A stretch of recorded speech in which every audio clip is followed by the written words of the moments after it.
Hoy le damos la bienvenida a Marina Casartelli.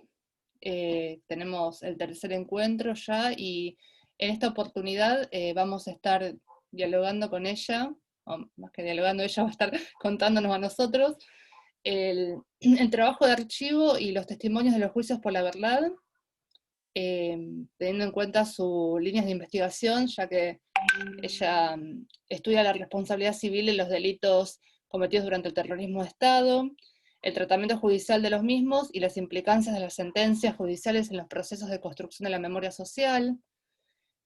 Marina es licenciada en Sociología, magíster en Derechos Humanos y Democratización en América Latina y el Caribe, integrante del Grupo de Investigación Violencia, Justicia y Derechos Humanos de la Facultad de Humanidades de la Universidad Nacional de Mar del Plata. Que bueno, Marina, te damos la bienvenida y muchas gracias por acompañarnos hoy. No, gracias Paula, a ustedes, y gracias a todas, a todos y a todas por estar presentes otro viernes a las 18 horas en este seminario. Y un poco vinculada a lo que decía Paula recién, antes de empezar con los temas del encuentro de hoy, yo también quería manifestar mi repudio en torno a lo que sucedió el encuentro pasado. Me parece que es sumamente grave, aunque quizás tristemente no nos sorprende del todo, que a esta altura, en el año 2020, sigan ocurriendo este tipo de amedrentamientos a espacios vinculados a la reflexión, al análisis y al tratamiento en torno al pasado reciente del terrorismo de Estado. Sin embargo, bueno, yo estoy convencida que sigamos trabajando, que sigamos informándonos, que sigamos investigando estos temas, es una forma importante que tenemos nosotros de aportar y también de luchar contra todas esas personas que siguen empeñados en mantener el pasado clausurado, cerrado y silenciado. Así que ya que estemos otra vez acá, otra vez en el seminario, es un orgullo y me tiene contenta que sigamos haciéndolo. Pero bueno, así como mencionaron ya mis compañeras en el primer encuentro y mencionó Quique en el encuentro pasado, en este seminario nosotros nos proponemos revisar un proceso singular de justicia, como fueron los juicios por la verdad en todo el país, siempre remarcando la importancia de estos procesos judiciales para los juicios penales que siguieron después de derogadas las leyes de obediencia debida y punto final. Yo voy a compartir un PowerPoint con ustedes. A ver si sale. ¿Se ve ahí? Sí, bien. Soy bastante nueva en esto. Acá estamos. Bien.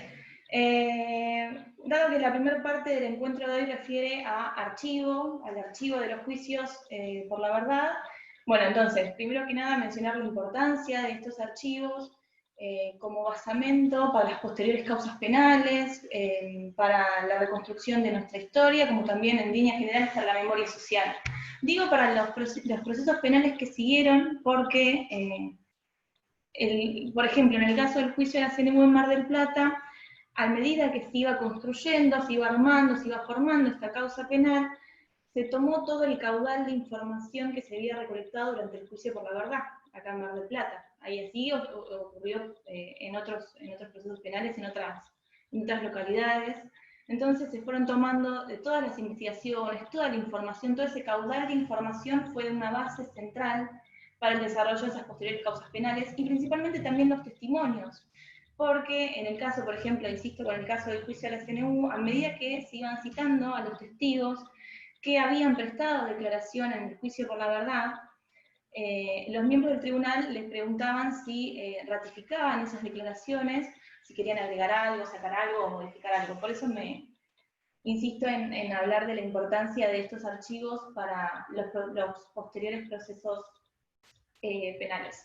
Bueno, y ya pasando a lo que es el archivo en sí, el archivo de los juicios por la verdad, en su mayoría se corresponde con archivos judiciales, expedientes de las causas, y para acceder a ellas hay que recurrir al ámbito judicial en primera instancia, principalmente a las cámaras federales y a los tribunales en donde se llevaron a cabo los juicios por la verdad.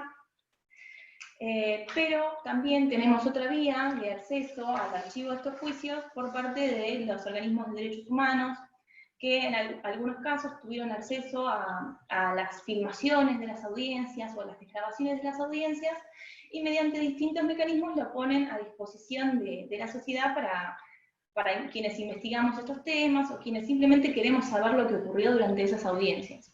Yo les paso 3 datos por si les sirve. Por ejemplo, en el caso del juicio a la CNU de Mar del Plata, en la página del Centro de Documentación y Archivo Oral Madres y Abuelas de Plaza de Mayo tenemos las grabaciones de todas las audiencias del juicio por la verdad de Mar del Plata, ordenadas por orden cronológico o fecha para poder acceder a los archivos, y ahí podemos enterarnos de todo lo que se dijo, todo lo que sucedió durante las audiencias. También en el caso del juicio por la verdad de La Plata, la Comisión Provincial por la Memoria tiene en su sala disponibles las filmaciones de las audiencias, y lo mismo en el caso del juicio por la verdad de Bahía Blanca, Memoria Abierta tiene en su sede de la Ciudad Autónoma de Buenos Aires también todo el archivo audiovisual para poder acceder a las filmaciones.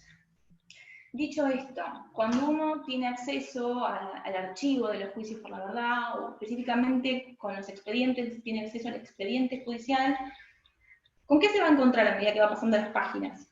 Y en primer lugar, podemos encontrar todo el archivo de las denuncias y los recursos de habeas corpus presentados por los familiares de las víctimas durante el terrorismo de Estado, el material fotográfico y las actas de reconocimiento de los centros clandestinos de detención, por supuesto resoluciones judiciales, y principalmente nos vamos a encontrar con los testimonios, que a eso voy a hacer alusión en un minuto.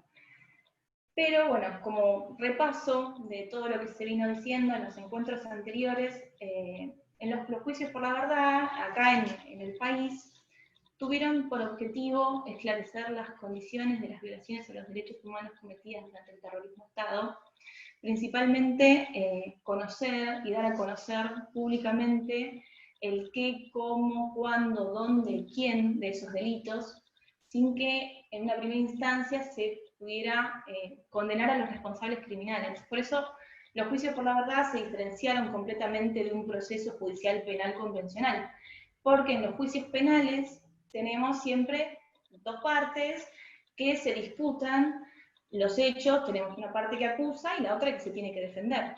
Pero en los juicios por la verdad esto no fue así, porque no teníamos una parte que debía defenderse. Pero sí contábamos con los jueces del tribunal, la fiscalía, los abogados querellantes y principalmente los testigos. Los testigos fueron el elemento central del juicio por la verdad, el testimonio fue el elemento central, porque los testigos debían relatar todo aquello que habían visto y vivido durante los años de terrorismo de Estado. Por eso su relato, su testimonio, es lo que ocupó la mayor cantidad de tiempo durante las audiencias. Principalmente los testigos fueron víctimas sobrevivientes del terrorismo de Estado, pero también familiares de víctimas, amigos, conocidos, y también contaron con los llamados testigos accidentales, que fueron aquellas personas que durante los años del terrorismo de Estado presenciaron situaciones extrañas o anormales, o tuvieron información acerca de delitos, y sin haber sido víctimas directas de los mismos, decidieron presentarse a brindar declaración testimonial, considerando que lo que ellos sabían podía colaborar con el proceso de reconstrucción histórica. Bueno, cuando uno lee o escucha algún testimonio de los juicios por la verdad, se va a encontrar con relatos que principalmente se caracterizaron por ser relatos súper extensos, minuciosos y detallados, sobre todo lo que habían visto, vivido, padecido durante los años en cuestión.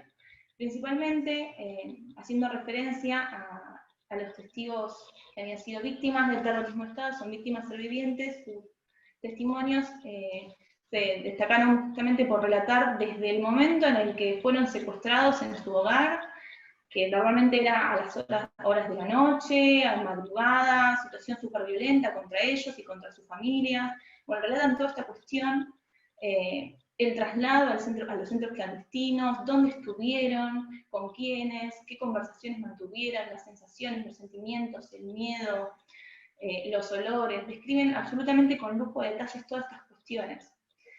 Y también los relatos de las víctimas sobrevivientes son muy, muy fuertes, son crudos, porque relatan con un puntilloso detalle las torturas que padecieron, el trato inhumano que se les dio. Cuando me refiero a torturas, por supuesto hablo de torturas físicas y psicológicas. Bueno, el trato inhumano, el estado de nerviosismo permanente que se vivía, bueno, todo esto lo detallan. Y bueno, yo a medida que les voy contando más o menos lo que se lee en los testimonios de los juicios por la verdad, les quiero también dar voz a los protagonistas, que son los testigos. Entonces les voy a ir contando algunos fragmentos de testimonios, o en el PowerPoint también copié algunos fragmentos para que ustedes puedan ir leyéndolos. Pero en relación a la crudeza de los relatos de las víctimas sobrevivientes, quería hacer alusión a algunos testimonios, principalmente ahora se me viene a la cabeza el caso de uno de los testigos del juicio por la verdad de Mar del Plata, que durante las audiencias relató que durante la sesión de tortura los militares les exigían que dieran 3 nombres, que delataran a tres personas. Y los testigos decían, nosotros sabemos que decir 3 nombres es primero condenarnos a nosotros y después a las 3 personas que nosotros mencionamos. Pero que sin embargo, a veces, ante la desesperación, ante no soportar más y desear que esta situación, esa sesión de tortura terminara, a veces se decían nombres. Y que por supuesto estas personas eran posteriormente secuestradas. Si esas personas que uno había delatado eran asesinadas, los testigos contaron cómo los militares se les acercaban y les decían, mirá, acabamos de matar al tipo que nos delataste. Y los testigos decían, en las audiencias del juicio por la verdad, que esto los rompía espiritualmente porque los hacía sentirse cómplices del delito y de la represión. Entonces los testigos afirmaban que la represión no solamente buscaba a ellos romperlos físicamente, sino también romperlos espiritualmente, romperles el alma y la voluntad. A este tipo de crudeza en los relatos me refiero. Quizás ahora contándolo parece que no me generara nada, y la verdad que por supuesto que no es así. Yo recuerdo, ya como para hacer un comentario personal, la primera vez que tuve acceso a estos testimonios, que fue en el marco de la escritura de mi tesis de licenciatura, ya hace un tiempo. Leer estos testimonios fue muy fuerte y una cuestión de angustiarse hasta las lágrimas constantemente. Porque sí, este que les menciono es uno de los miles de ejemplos que demuestran la crudeza y la perversidad del sistema represivo que funcionó durante el terrorismo de Estado. Y bueno, ahora haciendo alusión a los testimonios prestados por los familiares, ellos durante las audiencias contaron también desde el momento del secuestro de sus seres queridos hasta cada una de las veces que se presentaron ante la justicia para pedir información, para presentar un habeas corpus. Y en estos testimonios los familiares dijeron, con el desinterés con el que habían sido atendidos por los representantes de la justicia, la falta de investigación. Y también los familiares relataron que, habiendo pasado incluso muchos años, ellos seguían con la esperanza de que, así como se habían llevado a sus familiares, que algún día los trajeran de vuelta. Entonces, como para sintetizar un poco quizás elementos generales de los testimonios en los juicios por la verdad en todo el país, los testimonios se caracterizaron por esto, por ser relatos sumamente extensos y minuciosos en el detalle, respecto de todo lo que conocían, todo lo que habían vivido, y principalmente relatos que buscaron colaborar con los procesos de reconstrucción de la historia y el conocimiento de la verdad de lo que había sucedido. Pero también nos encontramos con la otra cara. Tenemos miembros de prefectura, de gendarmería, ex policías, que fueron llamados a declarar en calidad de testigos por los jueces encargados de llevar a cabo estos juicios por la verdad, y eran llamados a declarar porque otros testigos anteriores los habían mencionado como partícipes de la represión. Cuando estas personas se presentaban a declarar, Lo hacían mostrando una actitud desafiante ante las preguntas que les hacían los abogados creyentes o los jueces del tribunal. Manifestaban el desconocimiento acerca de ciertos aspectos de la represión, cuestionaban las afirmaciones de los testigos que habían hablado anteriormente, pero sin embargo algunos de ellos sí reconocieron haber participado de situaciones extrañas o anormales, pero afirmaban que ellos no podían precisar de qué se había tratado, porque ellos solamente estaban ahí como en la lógica de la subordinación, del cumplimiento de las órdenes de los superiores y la lealtad a sus superiores. Claramente ellos enmarcaron su accionar en el contexto de una guerra antisubversiva. Entonces, de esta forma, y hablando de yo cumplía órdenes, buscaban deslindar responsabilidades. Y en relación a los miembros de las Fuerzas Armadas, que también fueron llamados a declarar, en su mayoría los que se presentaron a declarar eran ya retirados, pero algunos de ellos seguían cumpliendo funciones en la fuerza.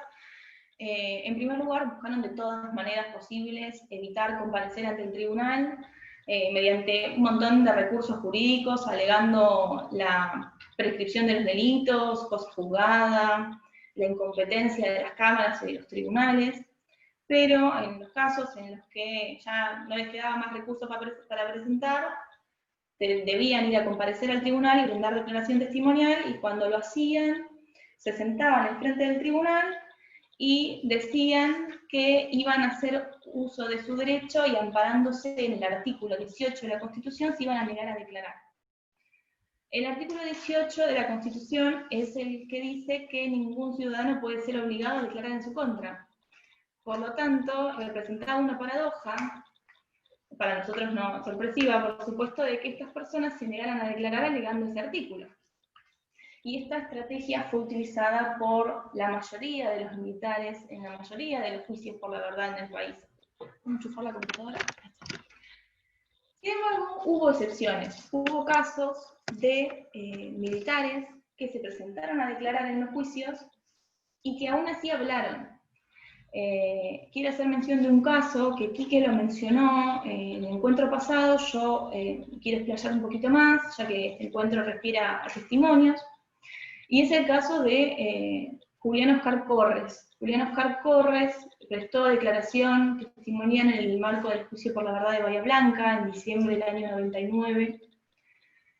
Este sujeto se presentó y en base a su declaración había mucha expectativa porque testigos anteriores lo habían mencionado como alguien que había participado en procedimientos de secuestros. Entonces, bueno, generó mucha expectativa. Y cuando Corres llega y empieza a hablar, incluso habló mucho, porque habló 4 horas, Corres, en primer lugar, reconoció la existencia del Centro Clandestino de Detención La Escuelita de Bahía Blanca, y en segundo lugar reconoció que él había sido el jefe de guardia de ese Centro Clandestino de Detención. Esto fue un dato clave, porque todo lo que se conocía respecto a ese centro era conocido a partir del relato de los testigos, pero ahora un miembro de las Fuerzas Armadas estaba reconociendo, sí, existía este centro clandestino de detención, nada más claramente él no lo llamaba así, él lo llamaba lugar de reunión de detenidos, y encima de reconocer la existencia de este lugar de reunión de detenidos, lo digo en comillas, no sé si me ven por estar compartiendo pantalla, reconoció que él había sido el jefe de guardia. Al mismo tiempo habló de ciertos aspectos de funcionamiento de ese centro clandestino. Habló de que había personas que se dedicaban al traslado de los detenidos en ese lugar. Habló de que los detenidos estaban encapuchados, que a veces se les golpeaba. Habló de que gente se encargaba de darles de comer, otra de obligarlos a mantenerlos parados, otra gente que los interrogaba. Pero dio esta información y por otro lado evitó dar detalles diciendo que habían pasado ya muchos años y que la memoria es selectiva. Y por supuesto,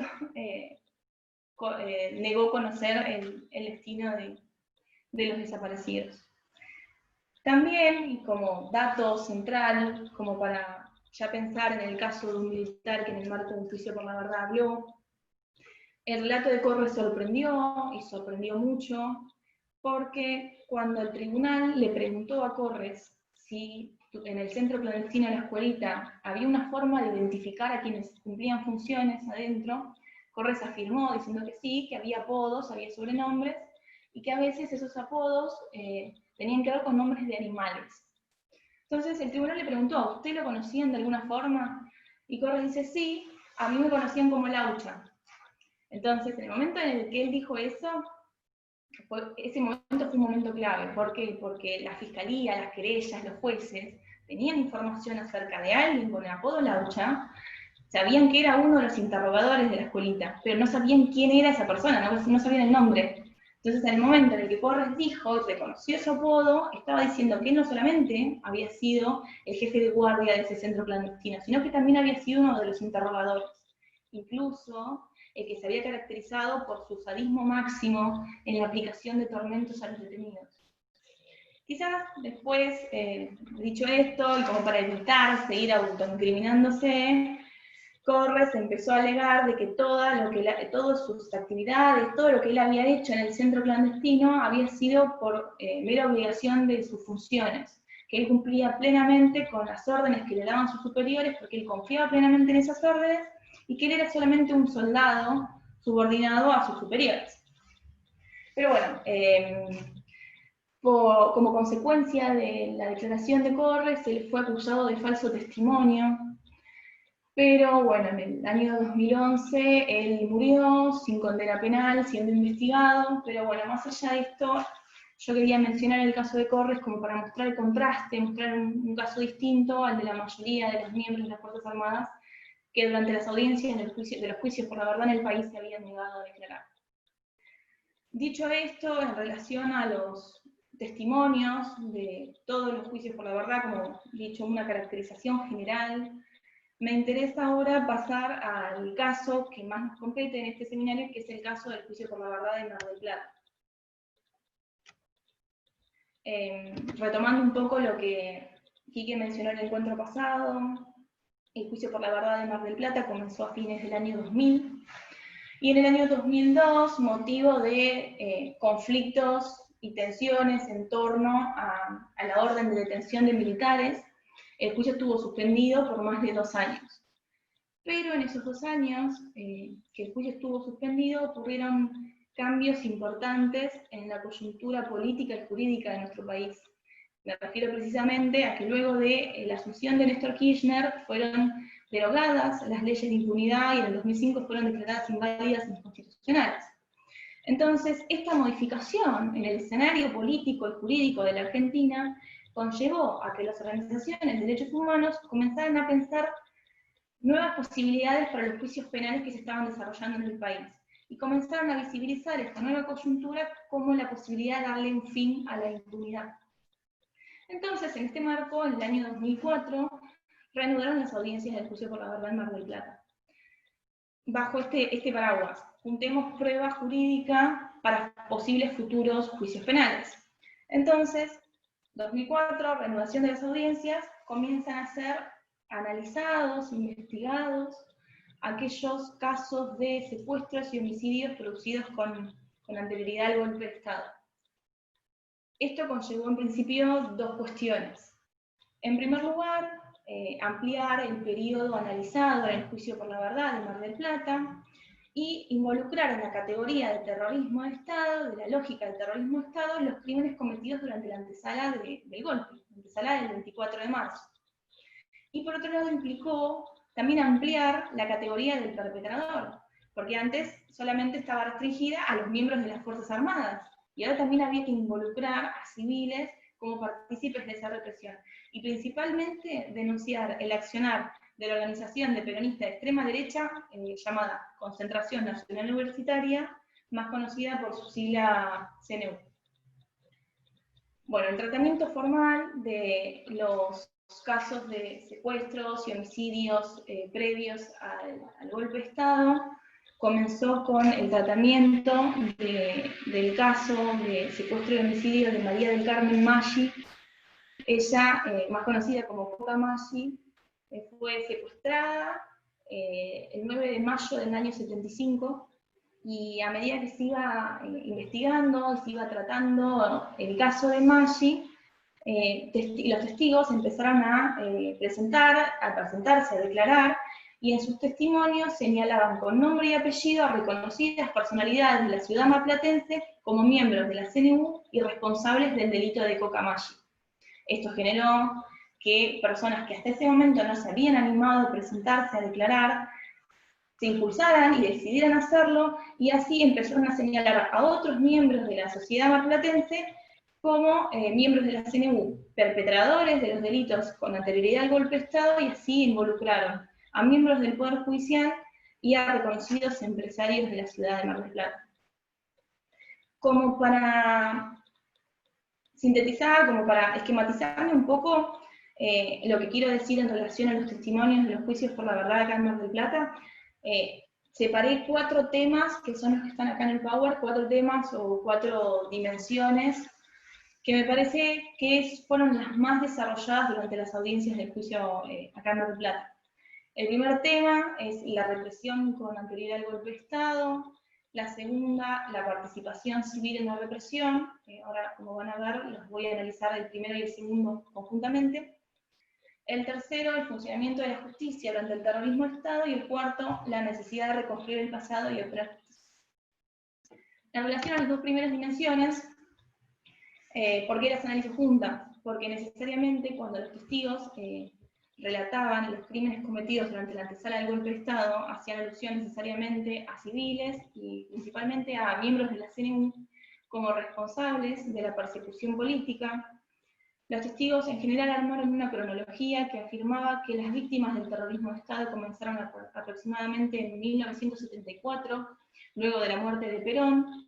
Los testigos dijeron que a partir de estos años, los miembros de la CNU desataron una persecución en la que empezaron a asesinar a militantes de la izquierda como forma para posicionarse en el poder, para demostrar su poder. Agregaron también los testigos que luego del asesinato del jefe de la CNU, al cual ellos identificaron como Ernesto Piantoni, el cual era un reconocido comerciante de la ciudad de Mar del Plata, que fue asesinado en marzo del 75, los testigos dijeron, luego de la muerte de Piantoni, la CNU intensificó la represión desatando una masacre política a manera de venganza, porque según los testigos, la CNU había identificado a miembros de las organizaciones de izquierda como los responsables del homicidio de Piantoni. Entonces, dicho esto, los testigos caracterizaron los años previos al golpe de Estado como un momento súper oscuro, donde el imperativo era el de cuidarse las espaldas. Mencionaron que había miedo constante, pero miedo del sujeto conocido, porque los miembros de la CNU tenían había conocimiento mutuo entre víctimas y victimarios, porque compartían los pasillos de la facultad, compartían el bar de la vuelta, compartían muchos espacios. Entonces este conocimiento mutuo entre víctimas y victimarios hizo posible esta represión.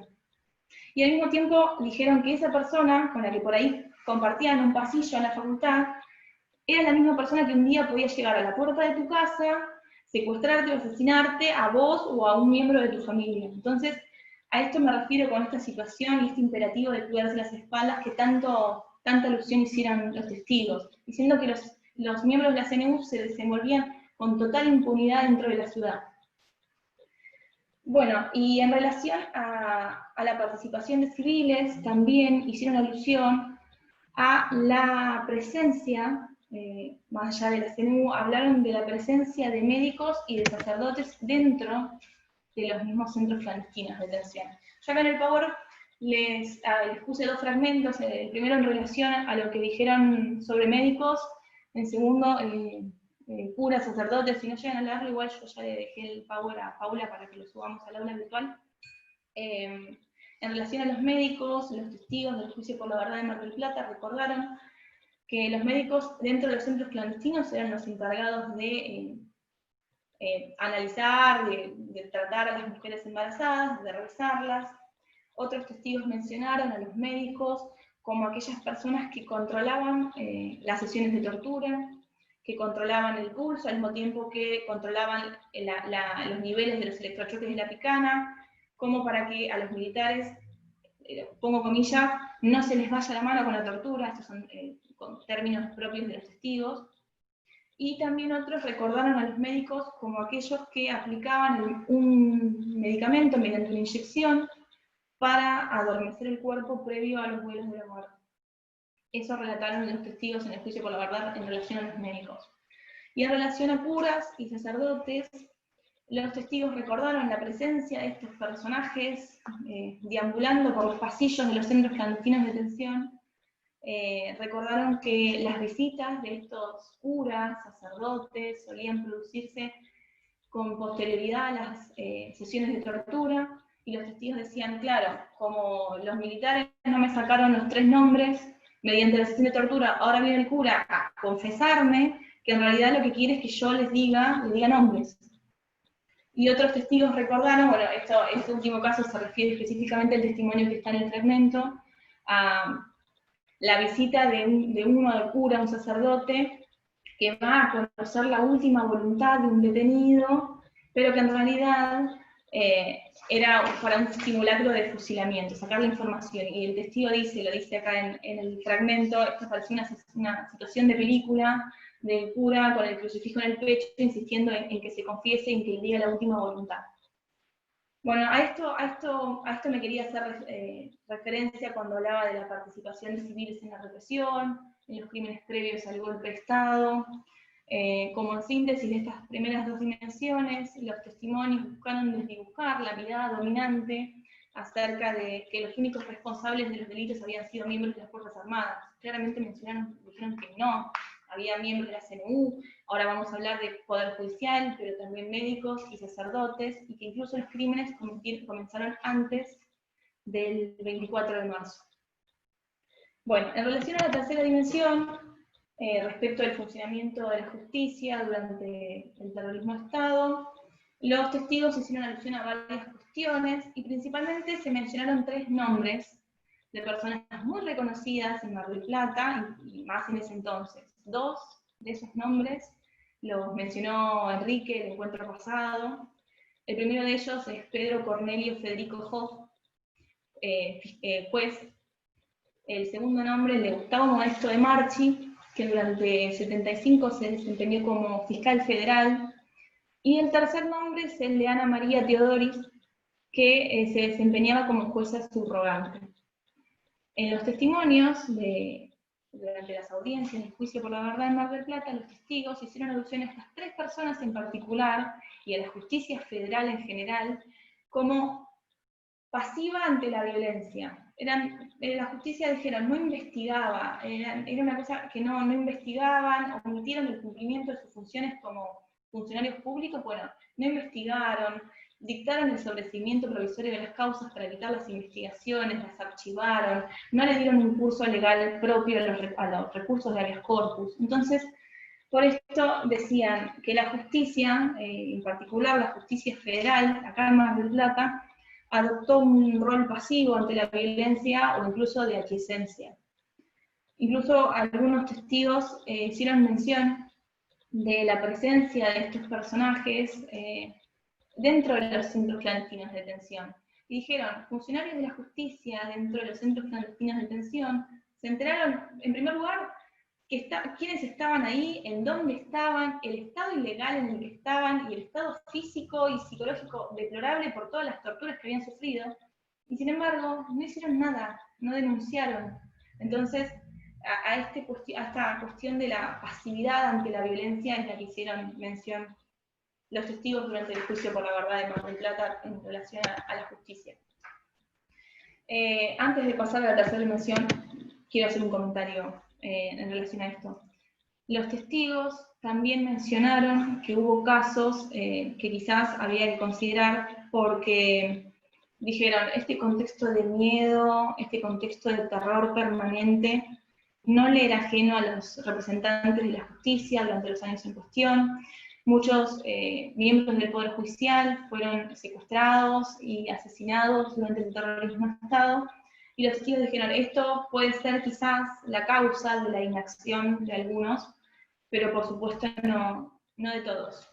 Pero bueno, ese comentario quería hacerlo porque mismo los testigos hicieron alusión a él.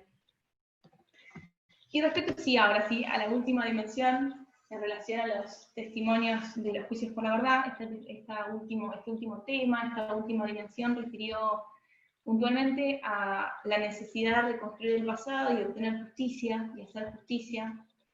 En relación a este punto quería mencionar que los testigos durante las audiencias de juicio mencionaban la importancia del juicio por la verdad.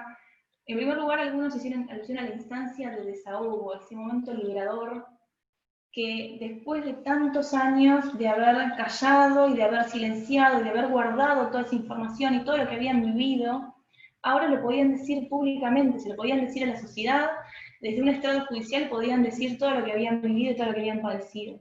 Entonces la importancia de este momento en el que podían decirlo públicamente.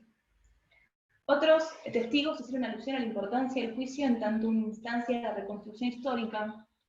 Si bien los testigos afirmaron que conocían que en el juicio por la verdad no se podía, por lo menos primeramente, condenar a los responsables criminales, sí permitía dar a conocer públicamente los delitos para poder reconstruir el pasado local y nacional durante el terrorismo de Estado. Entonces ellos dijeron, esta forma de dar a conocer públicamente todo lo que sucedió puede llevar a una condena social por parte de la sociedad, que el día de mañana, con las modificaciones necesarias en la justicia, podría llevar a una condena penal. Entonces visualizaban el juicio por la verdad como el primer paso hacia la justicia, entendiendo entonces que para ellos la posibilidad de juzgar a los criminales era una necesidad y siempre mantenían esa esperanza, y visualizaban la posibilidad de condenarlos como el fin de una etapa y el principio de una etapa nueva. El fin de la etapa de la impunidad, con todos los límites y las restricciones en las posibilidades de obtener justicia, y el comienzo de una etapa nueva, el de la restitución simbólica del Estado como aquel agente capaz de garantizar o de orientar o de dar respuesta a las demandas de memoria y verdad y justicia que tenían tanta larga data. Entonces los testigos afirmaron esto, un pasado tan oscuro, tan sangriento, no puede nunca quedar impune y mucho menos puede ser olvidado. Les dejo un fragmento respecto a esta última dimensión. Y si bien yo le dije a Paula que no quería en el encuentro de hoy hablar de autores o de conceptos, me parece, si quieren mientras estoy leyendo el fragmento, me parecía interesante compartir con ustedes una categoría, una idea, un concepto que se puede aplicar, quizás para que ustedes estén de acuerdo o no, pero para tenerla en el tintero o para analizar procesos de disputa por la memoria. Y el concepto que quiero compartir con ustedes es el de memoria subterránea, de Michael Pollack, un sociólogo austríaco. Michael Pollack define a las memorias subterráneas como aquellas memorias pertenecientes a las minorías o a los grupos oprimidos, como memorias que se oponen a la memoria oficial de los grupos dominantes. Entonces las memorias subterráneas, como se oponen a esta memoria, son relegadas al espacio de la clandestinidad, al espacio de lo prohibido, y son memorias silenciadas ante el carácter dominante, opresor y estabilizador de la memoria oficial. Pero Pollack dice que pueden ocurrir situaciones a partir de cambios en las coyunturas, en los contextos políticos y sociales, puede ocurrir que en algún momento una memoria subterránea pueda salir a la luz y cobrar entidad en el espacio público. Entonces dice, cuando esto sucede, empieza a surgir una disputa de memoria contra memoria oficial versus la memoria subterránea. Y esta disputa, a partir de la emergencia de la memoria subterránea, genera que empiecen a salir a la luz datos desconocidos o explicaciones novedosas en torno a fenómenos o acontecimientos que provocan la caída de los tabúes conservados por la memoria oficial, lo que conlleva claramente a severos conflictos para los grupos dominantes que mantenían esa memoria, que la firmaban. Entonces, ¿por qué les traigo este concepto? Porque a mí me gusta pensar, quizás, no sé ustedes, pero yo considero que durante las audiencias, los juicios por la verdad, principalmente acá en Mar del Plata, emergió en el espacio público a partir de la voz de los testigos una memoria subterránea que se opuso a la memoria oficial conservada y establecida desde el terrorismo de Estado. La memoria subterránea de los testigos manifestó públicamente la reivindicación de las víctimas y de sus derechos, al mismo tiempo que denunció la complicidad civil y manifestó que no iban a parar hasta la obtención de justicia. También mostrando, aparte de la complicidad civil, que esos delitos del terrorismo de Estado comenzaron en años previos al golpe. Entonces, por eso les quería comentar este concepto, esta categoría, como para tenerla en cuenta, para pensar otros procesos quizás, a ver si les sirve o no. Bueno, ya lo tienen, si lo quieren. Bueno, terminando, como resultado del juicio por la verdad en Mar del Plata, la última audiencia fue en el mes de mayo del 2008, el tribunal encargado de llevar adelante el juicio presentó una resolución judicial que se la conoció como la resolución final del juicio por la verdad de Mar del Plata. La pueden buscar así en Google y es emocionante leerla, yo se súper recomiendo. ¿Por qué digo que es emocionante leer esa resolución? Porque en esa resolución los jueces del tribunal afirman que los delitos cometidos por la CNU durante el periodo previo al golpe de Estado se correspondían con delitos de lesa humanidad y ordenaban la apertura de las investigaciones. Entonces, digo que es clave porque en esa sentencia, en esa resolución final, con carácter de verdad jurídica, porque lo estaba emitiendo un tribunal, estaban diciendo, en primer lugar, civiles pueden cometer delitos de lesa humanidad. En segundo lugar, los delitos previos al golpe de Estado también pueden ser delitos de lesa humanidad. Pero ¿qué significa delito? ¿Qué significa que le den esta calificación legal a un delito? Un delito de lesa humanidad implica que es imprescriptible, es decir, que pueden pasar muchos años y que esos delitos pueden seguir siendo juzgados, investigados, porque siguen siendo permanentes, no pierden vigencia, no vencen. Entonces pueden ser perseguidos penalmente. Como consecuencia de todo el proceso, en el año 2015 comienza efectivamente las audiencias del juicio a la CNU acá en Mar del Plata.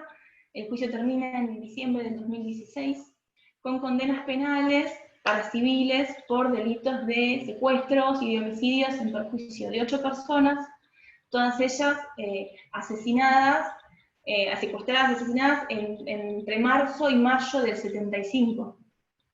Entonces, bueno, uno de los condenados efectivamente fue Gustavo Modesto de Marchi, como ya mencioné, era fiscal federal durante el 75. El tribunal lo condenó por considerarlo culpable de haber garantizado el ejercicio represivo en Mar del Plata durante esos años. El tribunal afirmó que mediante el encubrimiento de los delitos, la no investigación y el sobreseimiento de las causas, De Marchi les otorgó a los miembros de la CNU una garantía de impunidad y les dio luz verde para matar. Literal, textual dice, les dio luz verde para matar. Por todo esto, De Marchi fue condenado a prisión perpetua, pero bueno, como ustedes ya deben saber, ahora está cumpliendo domiciliaria por supuestos problemas de salud. Pero bueno, más allá de esto, la importancia de que los juicios penales continúen al día de hoy, porque si bien parece que es un camino interminable, es súper importante acompañarlo y estar al tanto, porque es el camino que comprende la escritura de nuestra memoria en torno a nuestro pasado. Así que, bueno, eso era lo que yo tenía para decir en relación al encuentro de hoy.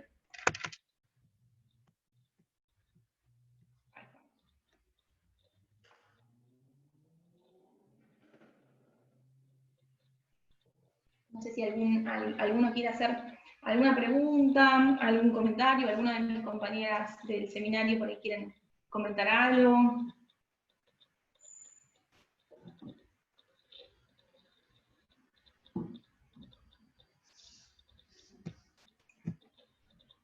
Muchas gracias, Victoria. Tengo el problema de que a veces me emociono, me acelero y voy muy rápido. Espero que no haya pasado esta vez. Traté de medir un poco la velocidad de mis palabras.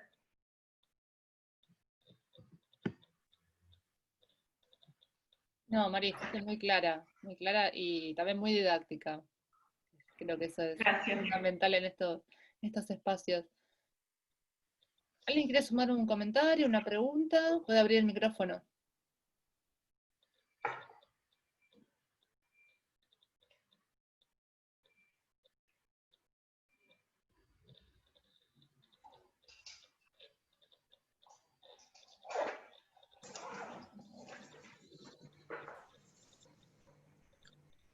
Paula, Yo quisiera hacer, sí. perdón, Perdón, le iba a decir un comentario a Paula, pero decimos. no, quería hacerte una pregunta, es si en estos juicios de la verdad, y apelando a esto de la localidad y Mar del Plata, este concepto de pueblo chico que todavía se tiene y lo vincular, si las motivaciones o lo que estaba detrás de los juicios, si siempre en los testimonios se salían cuestiones de índole político-ideológica, o a veces había otras cuestiones, como, no sé, rencillas a través de algún negocio hecho que salió mal, o algún problema familiar entre familias que se utilizaba esta red, este sistema represivo para apelar a otra cuestión más allá de lo político e ideológico. Imagino, no sé, como los casos de papaleo y la apropiación de empresas, o aclaramiento de alguna cuestión vincular en ese sentido, si en los juicios, estudiándolo, encontraste estas cuestiones vinculares de gente que se conoce y capaz el sistema represivo es usado en sintonía de intereses particulares, más allá de algo político e ideológico tan marcado. Sí, mientras me contabas me acordé puntualmente de un caso que hablaba un testigo en el juicio por la verdad de Mar del Plata de peleas que había tenido con De Marchi, disputas políticas en el marco de la universidad, y bueno, después esta persona fue detenida ilegalmente y el fiscal de la causa era De Marchi, en ese entonces le dieron una condena enorme, y justamente esta persona decía cómo se había utilizado el sistema represivo para atacarlo a él en lo individual y en lo personal, que había tenido esa disputa previa con esta persona que lo primero que hizo fue no investigar, sino, bueno, condena, y empeorar incluso su situación procesal. Pero más allá de eso, no, creo que no recuerdo. Sí había disputas en el marco del diario La Capital.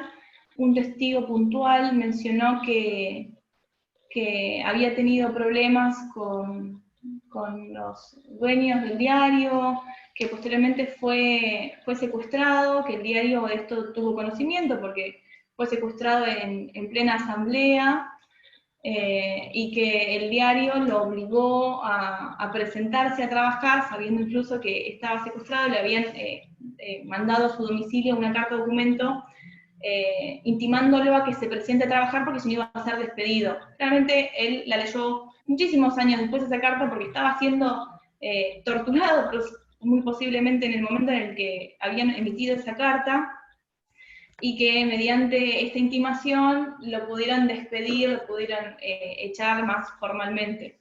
Y que sí, que había disputas con esta persona en particular porque era del sindicato de prensa y estaban luchando por los derechos de los trabajadores, y claramente esto a los dueños del diario no les gustaba.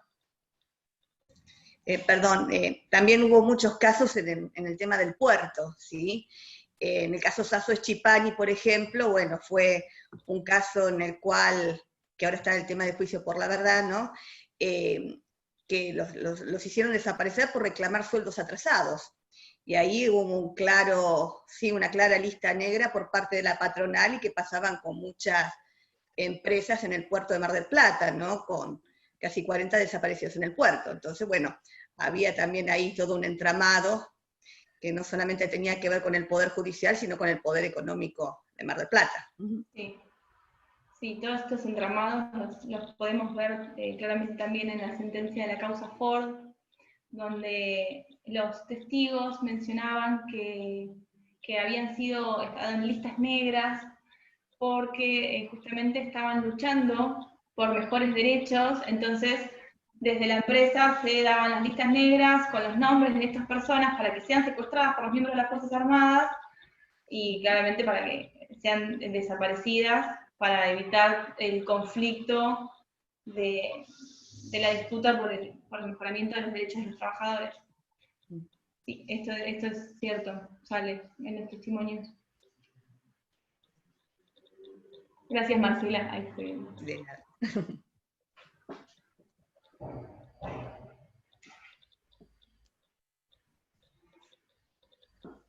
¿Cuántas audiencias? Uy, no sé la cantidad.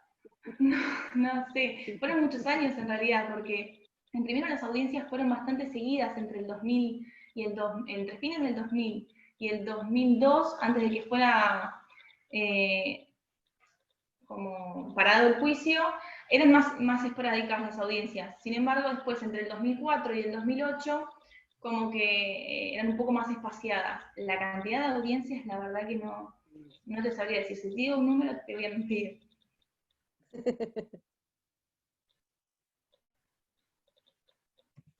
¿Cuántos sobrevivientes declararon? No los conté. No, la verdad que no te sabría decir tampoco. La gran mayoría eran víctimas sobrevivientes, incluso algunos declararon en varias oportunidades. Entonces, contabilizar, en el juicio por la verdad en general, se presentaron a declarar más de 250 testigos.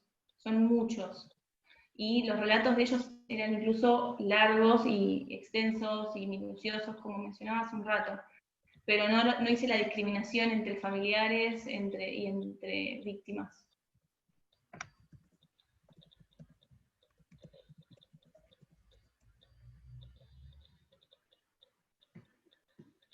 Así.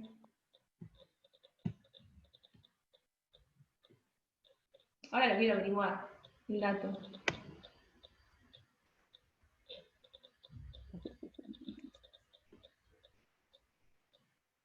Era en caso de la cuarta, que era el novio de una ex militar. Eso recuerdo. ¿No recuerda el nombre por casualidad?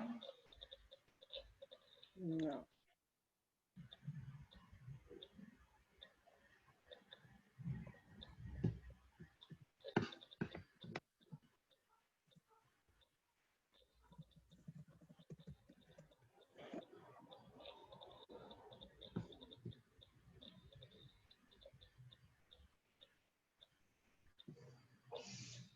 ¿Alguna sensación que le surja en torno a lo que hablamos? ¿Algún comentario, alguna reflexión para compartir entre todos, para poder charlarlo? ¿Algo que les surja, quieran compartir? En torno a este encuentro, capaz, o qué esperaban del seminario, qué cosas les gustaría que pudiéramos tratar o en el encuentro que viene, o en seminarios posteriores, algo por el estilo también para mejorar nosotros.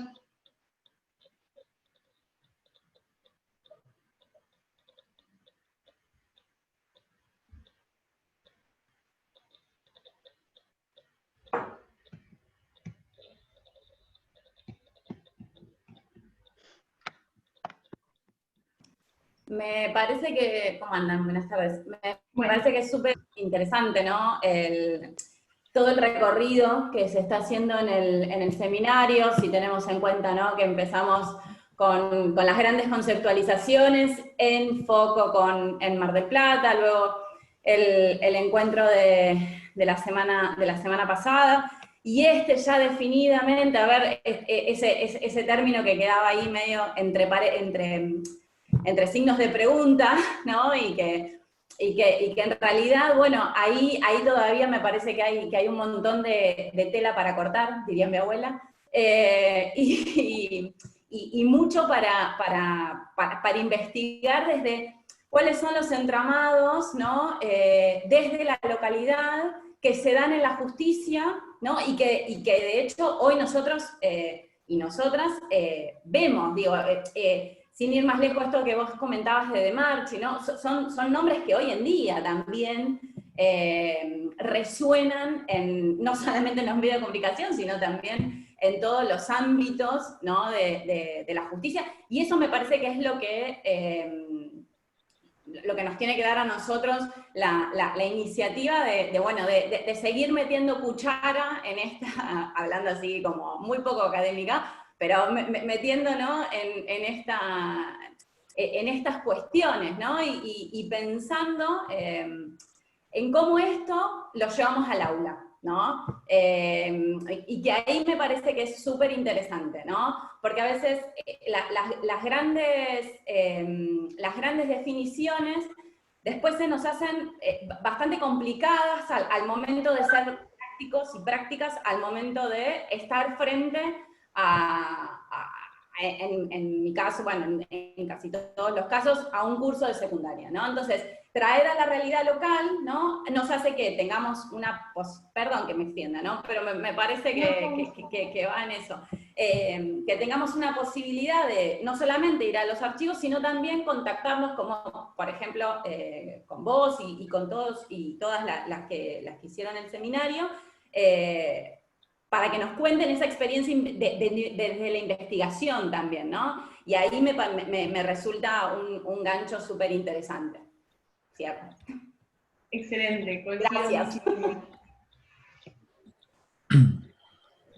Yo capaz tenía una pregunta en relación, no sé si tanto es como el tema, pero sí a mí me interesa particularmente cuáles eran las relaciones los lazos, digamos, que se generaban entre los testigos ahí, ¿no? Porque me parece que en un proceso como el de los juicios por la verdad, nada, son bastante particulares los lazos que se deben generar entre los mismos testigos, tanto familiares como víctimas sobrevivientes.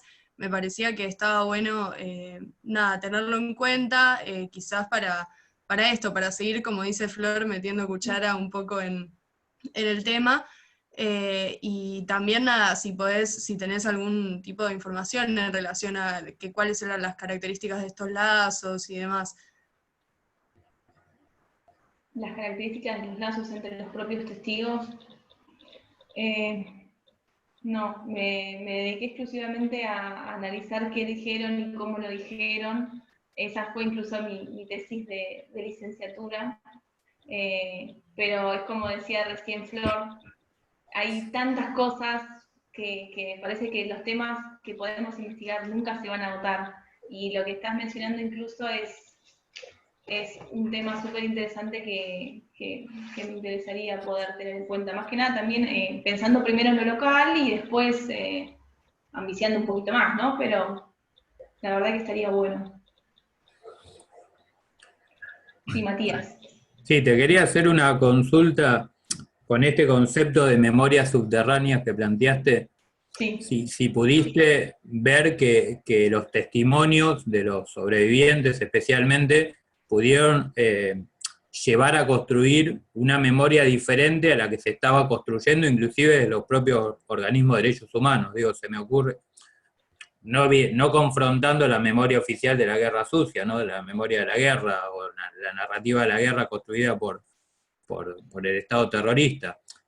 Lo pienso especialmente por ejemplo, hace muy poquito conmemoramos la Noche de los Lápices y la aparición de determinados testimonios, como el de Milce Moller y otros sobrevivientes, rompieron con una memoria instalada en la sociedad que era la de la Noche de los Lápices como tal, ¿no? Una construcción que se había hecho acerca de lo que había sucedido en esa Noche de los Lápices, y recuerdo que hay algunos textos, por ejemplo, acerca de la Noche del Apagón, un texto de una antropóloga, no me acuerdo el nombre, creo que Catela, que lo que muestra es que también ahí hay como una tensión entre las memorias locales y lo que se había construido respecto a lo que había pasado en el apagón de Ledesma, ¿no? Que, por ejemplo, los sobrevivientes decían, no fue tal día, porque yo me acuerdo que la noche que se cortó la luz estaba jugando Boca, ¿no? Y no fue el día que se dice que fue. Entonces, si algo de eso pudiste reconstruir vos respecto a que aparezcan algunos hilos en algunos testimonios que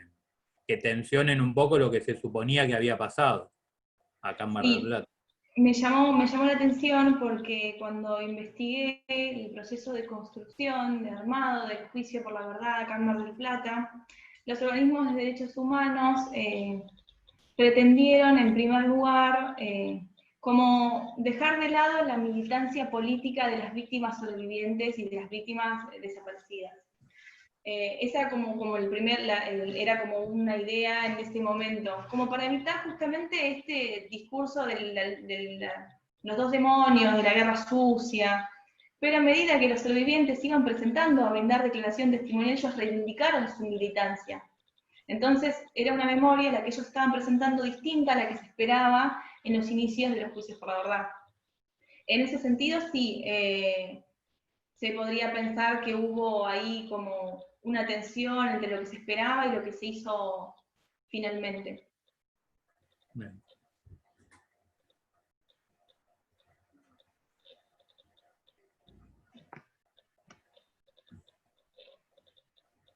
Paula, después te voy a mandar, que me olvidé, el texto de las memorias subterráneas, por si alguien quiere leerlo en el aula. Gracias. No, por favor. No sé Bien, si lo alguien subimos más. al aula y también subimos el PowerPoint entonces. Dale, sí. Hay una consulta de Daniela de Santa María. ¿Querés habilitar el micrófono, Daniela? Ah, bien, la leo entonces. ¿Hubo testimonios de sobrevivientes o familiares de localidades cercanas? Tal vez que hayan pasado por los centros clandestinos de detención mencionados. Sí, acá en Mar del Plata hubo testimonios de personas que vivían en localidades cercanas que habían sido trasladados a centros clandestinos de acá en Mar del Plata, y también hubo testimonios de personas de acá en Mar del Plata que habían sido trasladados a otros centros clandestinos y que habían desde acá de Mar del Plata, desde estos mismos centros, habían conocido personas de otros lugares. Eso sí, los detenidos eran frecuentemente trasladados de un lugar a otro dependiendo bueno, si estaban embarazadas, las mandaban para allá, si los mandaban para, eso sí, había un entrecruzamiento de personas de distintas localidades frecuentemente, y esas conversaciones surgieron, en los testimonios surgieron bastante. No sé si respondo a la pregunta. Yo quería hacer otra pregunta, re pesada, pero no, en relación a este concepto que traías de la memoria subterránea, que me pareció súper interesante, la verdad, además de emocionante, me parece como que interpela un montón. Me surgía también si en los testimonios se veía, digamos, esta cuestión de la memoria subterránea, digamos, si los mismos testigos estaban conscientes, entre comillas, de esta construcción de una memoria subterránea o de una memoria en disputa, si eso se podía ver, digamos, en los testimonios, o era como una cuestión más de relatar los hechos, nada, las torturas, etcétera, o si también estaba presente un poco en los testimonios esto de la construcción de la memoria, de las disputas y demás.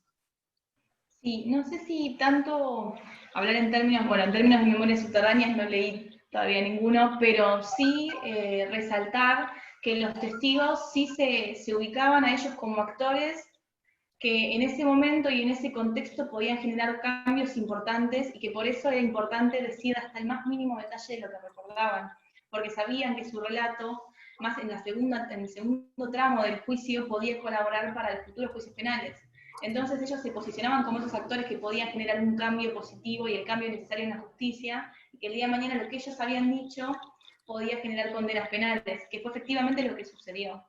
Así que en ese sentido sí, ellos se posicionaron como actores en un escenario donde había una disputa y que era importante meterle garra, perdón por el vocabulario, pero era importante decir todo y estar presente en ese escenario como actor activo.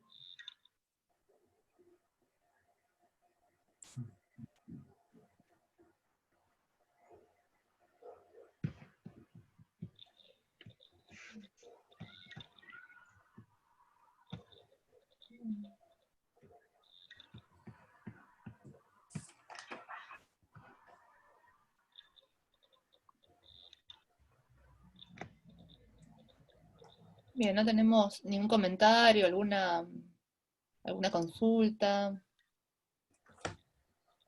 Esto también que comentaba Marina, algún agregado, alguna sugerencia que quieran hacer para próximos encuentros, para ampliar algún tema, que quizás podemos, si bien tenemos 4 encuentros programados, podemos pensar continuar la agenda. Bueno, no sé si hay alguien más, pero si no, tomo la palabra un cachito. Sí, Victoria. Yo un poco un aporte y quizás dejar sentado un tema que estaría bueno como poder ahondar un poco más, o a lo mejor me da como esta idea, ¿no? de que estaría buenísimo empezar a indagar un poco más.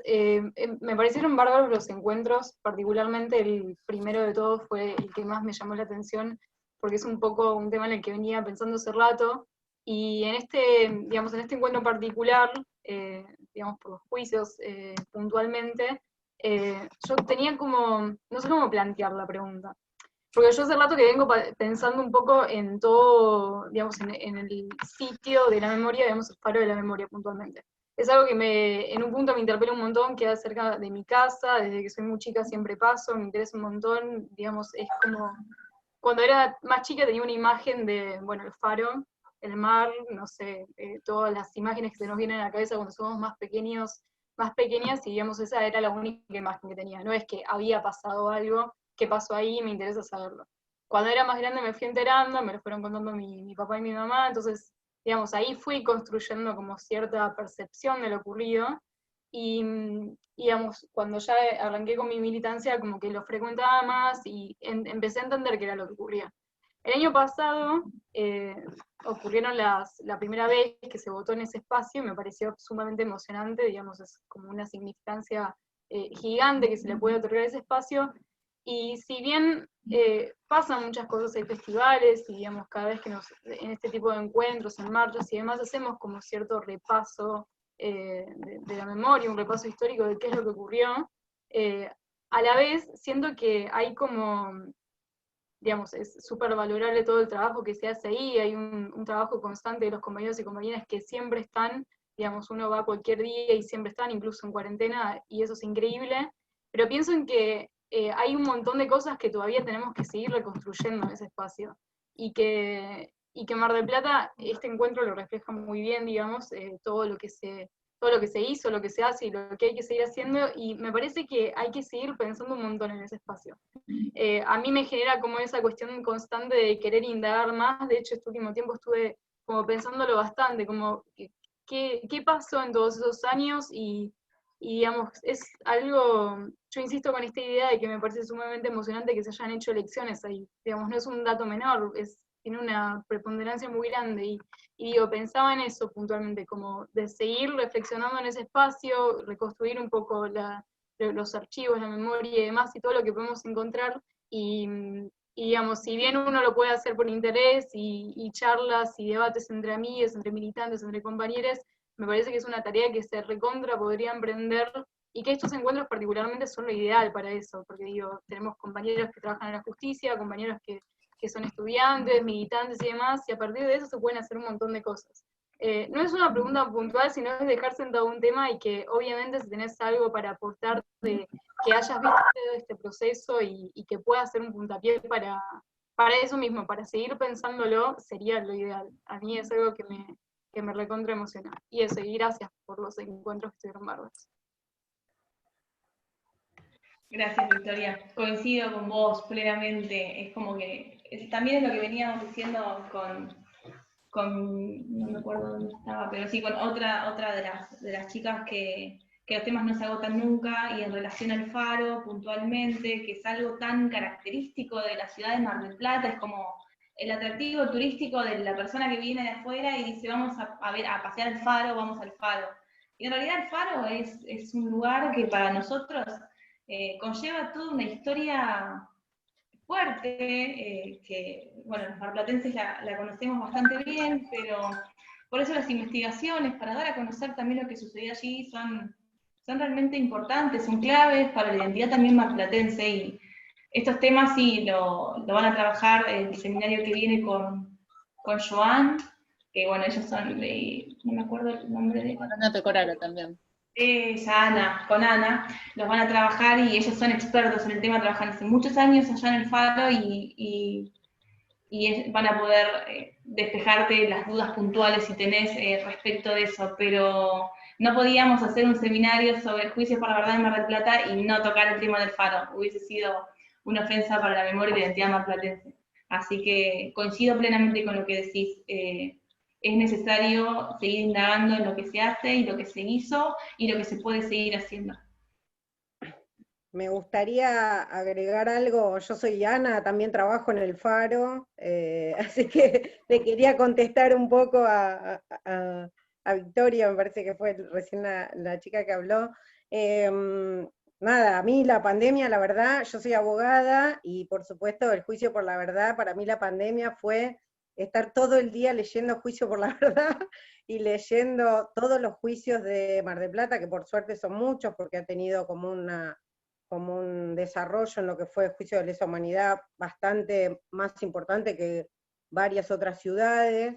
Y la verdad que lo que falta es enorme, es impresionante. El otro día cuando, bueno, Mica y Bon siempre ya las tenemos casi ahí adosadas al faro, y también cuando preguntaban cómo era la policía, digamos, cómo era el manejo en la policía bonaerense de Mar del Plata, digo, son la cantidad de puntas que se pueden, digamos, ir agarrando para desmenuzar qué fue lo que sucedió en la ciudad de Mar del Plata es enorme, y nosotros estamos intentando todo el tiempo, cada vez más, poder llegar. A mí me desespera, por ejemplo, la cantidad de desaparecidos, que no hay nada, nunca fueron vistos en ningún lugar, no tenemos ninguna punta de por dónde pueden haber estado. Por ahí tenemos algunas hipótesis, pero digo, nada, es enorme la cantidad de cosas que hay para hacer, porque yo creo que todavía hay mucho material que no ha podido ser. Bueno, ahí las chicas con Ivonne, con el informe de prefectura, por ejemplo, es un informe que sí por pedazos se han ido desmenuzando en juicios, pero ese informe de prefectura, en términos de datos, es oro en polvo, y eso no ha podido desentrañarse 100%. Así, bueno, así la DIVA, el archivo DIVA, hay un montón de información que nada, cuanto más seamos trabajando en esto, y para mí lo que me parece que es súper importante es las redes, construir redes por eso yo te preguntaba la cantidad de audiencias del juicio por la verdad. Para mí es un dato súper interesante, porque en realidad siempre que los leo, pienso si me faltan audiencias, porque yo estoy convencida que me faltan audiencias. Por ejemplo, hay una declaración que está cortada y yo la he buscado por todos lados y siempre la tengo cortada, como si el principio no estuviera, y yo no sé, supongo que alguien la debe tener, pero en la Secretaría de Derechos Humanos si tienen la misma que tengo yo, o sea que hay algo que falta, pero bueno, nada, son cosas que hay que ir reconstruyendo, me parece, entre todos, que es buenísimo.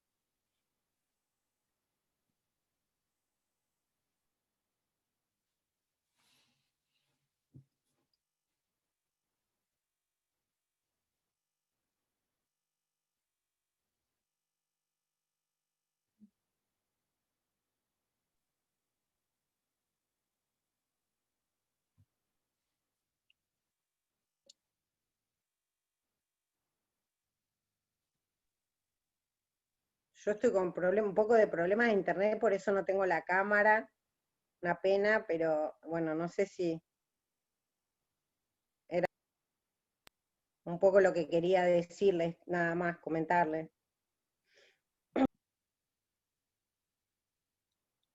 Sí, también me parece importante resaltar la labor que hizo el Faro en lo que implica la transmisión de la memoria en los espacios educativos, porque lo pienso también como docente.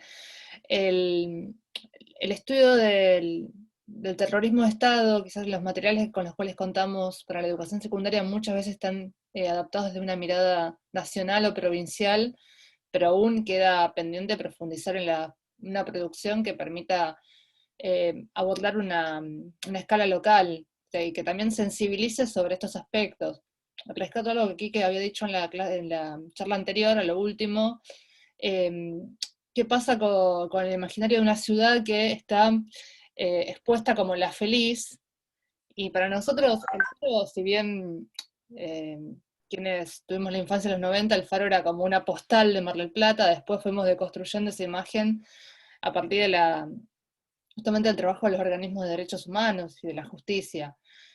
Hoy hay otra imagen del Faro, me parece, de las niñeces que empiezan a conocer esta realidad, pero aún queda mucho por desarmar en ese sentido. También la base naval es otro de los espacios que parecen a veces emblemáticos, la visita a la fragata, hay imaginarios también que se han construido, y sobre todo la idea del mar, que a mí me interpela mucho cuando pasamos por la ruta Camino a Miramar, que está el monumento, el sitio de Luna Roja. Creo que también hay un imaginario que está muy anquilosado en el intento de vender una ciudad como un espacio de escape también. De escape para un espacio turístico, y quebrar esta memoria que tiene que ver también con cómo se construyó la ciudad. Esto te quería preguntar, Marina, no sé si vos tenés también alguna información respecto de cómo trabajamos las audiencias, los archivos, ¿qué pasa puntualmente con lo que es los circuitos represivos en el marco de los trabajadores portuarios? O sea, porque sé que hubo mucha, o sea, sobre todo fue un foco también de represivo en cuanto a lo que era el trabajo sindical, y también es una de las postales que está como ciudad portuaria está expuesta, pero esto me parece que también es una cuestión de la memoria que aún queda pendiente resolver. Hubo un quiebre en términos sociales y económicos, en cómo se va a empezar a configurar estas fábricas en torno a las intervenciones, la detención y desaparición de delegados, y qué pasaba también con los circuitos militantes barriales. Quizás sabemos qué pasaba mucho sobre las organizaciones más expuestas, donde sobre todo militaban estudiantes, universitarios, miembros de la clase media, pero qué pasaba con estas pequeñas organizaciones barriales que estaban muy vinculadas a lo que era el trabajo fabril, sobre todo en la industria del pescado, teniendo en cuenta la importancia que eso tiene en una ciudad como la nuestra. Ahí está. En relación a eso, hay falta todavía indagar penalmente esos delitos, esa es una gran realidad.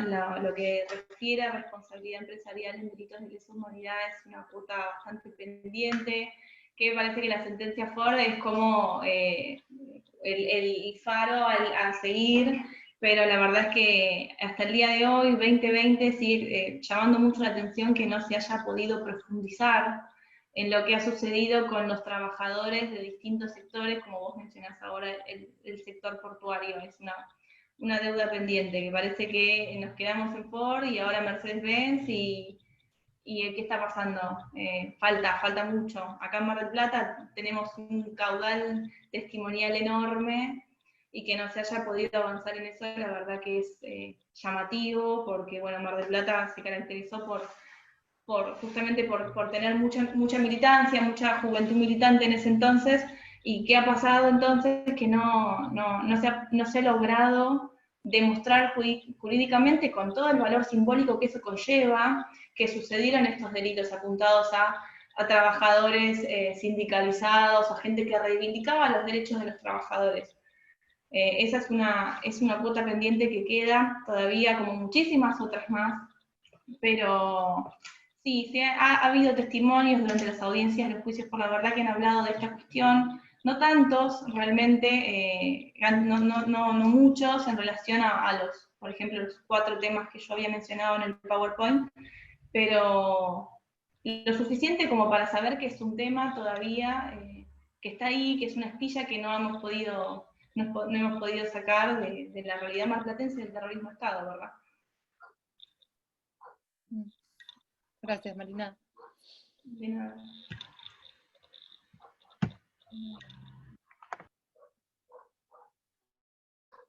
Bien. ¿Alguna consulta, algún comentario más que queramos sumar?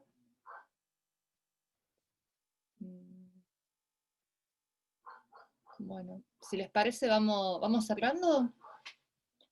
No sé, salvo, bueno, que alguien quiera sumar algo. Sí, como vos quieras, Paula. Queda pendiente para el encuentro que viene, quizás, si Quique está presente, las preguntas que quedaron para hacerle a él en torno al proceso de construcción del juicio y específicamente el juicio por la verdad de Mar del Plata. Así que quizás podemos retomar eso en el encuentro que viene, o como quieran. A su disposición. Sí, le voy a consultar a Quique a ver si está disponible. Lamentablemente para hoy ya estaba comprometido con una clase. Sí. Bueno, la semana que viene tenemos el viernes 2 de octubre, el encuentro específico sobre la labor del Faro de la Memoria, así que cualquier consulta, un poco teniendo en cuenta lo que estuvimos charlando en la última etapa de este encuentro, lo podemos también trasladar allí. Vamos a estar con Joan Portos y con Ana Pecoraro. Que bueno, siendo así, les agradecemos mucho por haberse sumado.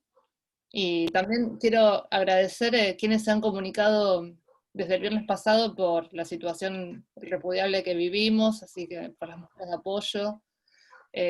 Tengo también un mensaje de la decana de la Facultad de Humanidades, Silvia Sleiman, para ustedes, manifestando su repudio también y su solidaridad. Así que bueno, seguiremos multiplicando estos espacios porque lo que ocurrió muestra de que, bueno, que vamos por el buen camino y que es necesario.